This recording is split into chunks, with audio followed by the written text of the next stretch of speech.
আমি আজকে আপনাদেরকে একটি মদিনার ঘটনা বলবো। আপনারা ভিডিওটা মনোযোগ সহকারে শুনেন, আপনাদের ন্যায় বিচার সম্পর্কে ধারণা হবে। একদিন মদিনায় একটি গুরুত্বপূর্ণ ঘটনা ঘটল। একজন সাধারণ ব্যক্তি অভিযোগ করলেন যে তার একটি জমি নিয়ে বিরোধ হচ্ছে।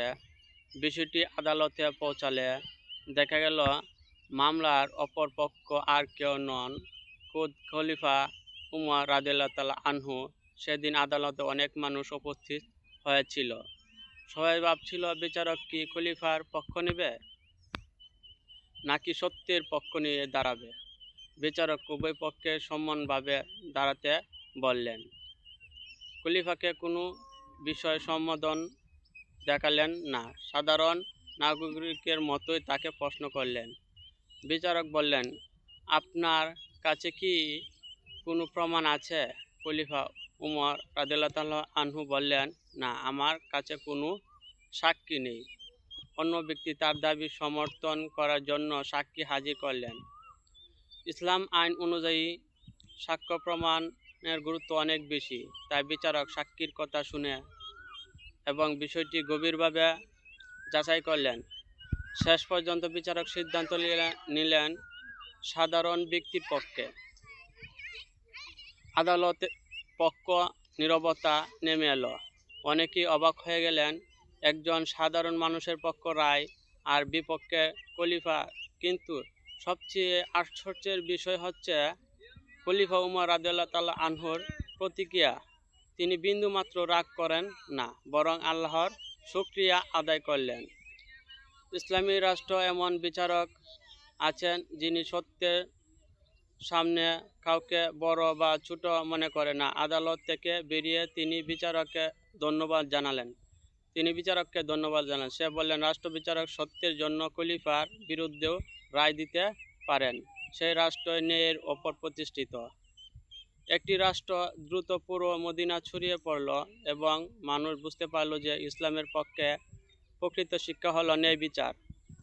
এখন ক্ষমতা, সম্পদ বা পদমর্যাদা নয়, সত্যই সবচেয়ে বড়।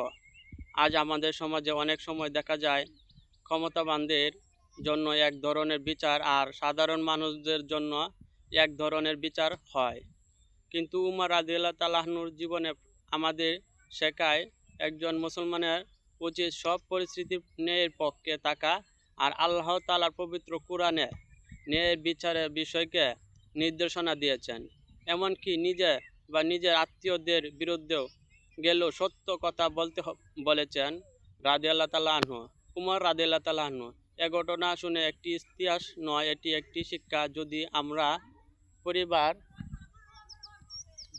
ও প্রতিষ্ঠান আমরা সবাই একসঙ্গে ন্যায়ের পক্ষে থাকি, তাহলে আসুন আমরা উমর রাদিয়াল্লাহু তাআলার জীবন থেকে শিক্ষা গ্রহণ করি, সত্য কথা বলি, ন্যায়ের পক্ষে দাঁড়াই এবং আল্লাহ সন্তুষ্টির জন্য চেষ্টা করি।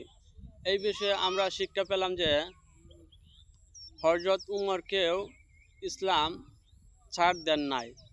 উমর ছিলেন একজন রাষ্ট্রপ্রধান, তাকে কোনো ছাড় দেওয়া হয় নাই। তিনি ছিলেন ইসলামের একজন খলিফা, তাকেও কোনো ছাড় দেওয়া হয় নাই। তাই বলা হচ্ছে ন্যায় বিচারে সবাই সমান। আর আমার এরকম ইসলামিক ভিডিও পেতে আপনাদেরকে রিকোয়েস্ট থাকবে আমার চ্যানেলটি সাবস্ক্রাইব করেন, এরকম ইসলামিক গল্প পাওয়ার জন্য। ন্যায় বিচার সমাজে প্রতিষ্ঠিত হোক, এটা আশা করি, এবং আপনারাও ন্যায় বিচারের পক্ষে সবসময় থাকবেন, সুখে দুঃখে সবসময় থাকবেন।